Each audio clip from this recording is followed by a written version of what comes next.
Environ 2 semaines après le drame, le chauffeur propriétaire du camion en noyé est inconsolable. Il ne cesse de maudire la matinée du dimanche 19 juillet où il a vu sa vie basculer d'un trait. On s'est arrivé le soir au 18, c'était le 18.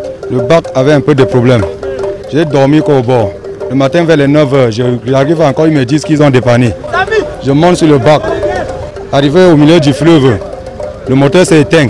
Directement, on voit comment le poteau s'enlève là-bas. Ça entraîne une fois le camion dans l'eau. Je suis là comme ça, là, je ne sais pas. Où le gouvernement m'a aidé à retirer le camion, ou à faire comment, moi, on ne sait pas, on ne peut pas déterminer. Un récit corroboré par des témoins qui ont porté secours aux 25 personnes qui étaient à bord du bac. Le camion est tombé sur le bac et comme c'était chargé à charger du bois, avec le poids là, ça ne pouvait pas. Les 2 câbles dont portait là ont lâché. C'est venu jusqu'au niveau du baobab là. Ça s'est amarré là-bas. Et au milieu d'abord là, il y a un collègue là qui est parti avec sa chaloupe. Il a enlevé il a pris 20 personnes. Et notre collègue aussi. Entre-temps, nous autres aussi, on sillonnait là de côté là pour voir si on pouvait repousser le bac pour que ça remonte. Mais ça n'a pas donné. Le bac est donc descendu là, à un niveau là, comme le camion était déjà tombé sur ça. Avec le poids là, c'était un côté. Les gens du bac donc ont pris le câble. Au lieu d'amarrer directement sur le bac, ils ont pour qu'ils amarrent au niveau du baobab, ils ont encore amarré sur le câble qui était tendu. La dalle s'usait en bas là, ça a encore lâché. Le camion est à côté, mais le bac est descendu. Donc le bac a d'abord baigné sur place. Ça a baigné le camion sur place. Et c'est descendu donc maintenant. Au loin, l'on peut apercevoir le bac en question. Quant au camion de 12 tonnes qui était à moitié chargé de bois, il est invisible. Les riverains parlent d'une profondeur de moins de 18 mètres à ce niveau du fleuve Mbam. Depuis le 19 juillet donc, il est impossible de partir de Konyambeta pour Duk en empruntant le bac comme c'était le cas avant. La chaloupe est désormais l'unique voie de secours et ses conducteurs se frottent les mains. Bien sûr que de l'autre côté ça donne un peu, mais de l'autre côté ça ne donne pas parce qu'on a les cas. Comme vendredi passé, il y a l'ambulance qui devait aller laisser un Coadec. On était obligé de porter ça dans la chaloupe. Et quand on porte, il y a la traduction à faire. On paye 200 francs par passager. Quand on a une marchandise pareille, on discute avec le propriétaire. Oui, et les sacs de cacao, un sac de 100 kg, c'est 300 francs. Pour les bananes, on discute par tas.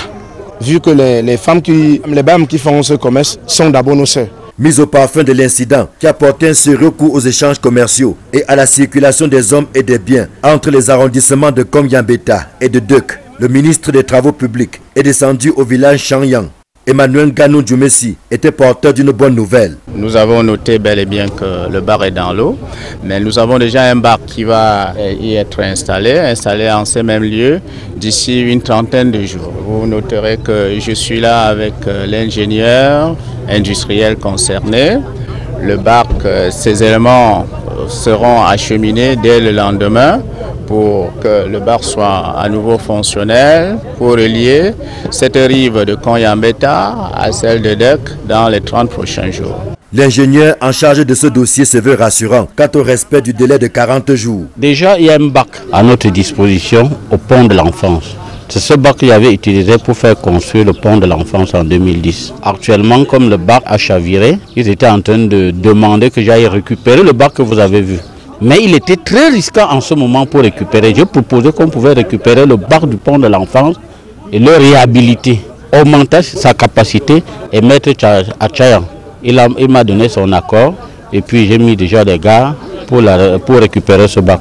Conscient du potentiel agricole et de la vaillance des populations du BAM et Inubu, le gouvernement n'entend pas s'arrêter au seul rétablissement du bac. Nous avons demandé qu'au-delà de l'aménagement du bac, qu'il y ait aussi des aménagements d'ordre socio-économique concernant les accès notamment et les éventuelles installations de marché pour que les productions agricoles soient mieux exposées.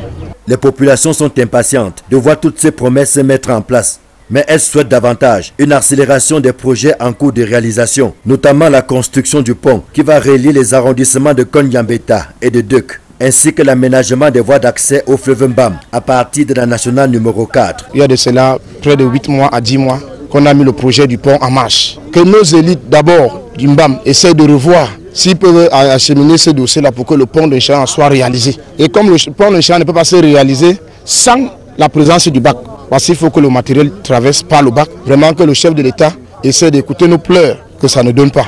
Et effectivement, ça ne donne pas. Depuis le 19 juillet 2020, date de la survenue du chavirement du bac de Chanyang. Le bac était déjà en dégradation avancée. Le maire que je suis avait tenu par écrit une lettre aux autorités compétentes. D'ailleurs que le ministre en charge des travaux publics avait délégué 127 millions de francs pour la restauration de ce bac. Et jusqu'au jour d'aujourd'hui, on ne sait pas l'issue de ce crédit. D'ores et déjà, une commission d'enquête technique mise en place par le ministre des Travaux publics doit faire toute la lumière sur les circonstances ainsi que les causes du chavirement du bac afin que les responsabilités soient établies.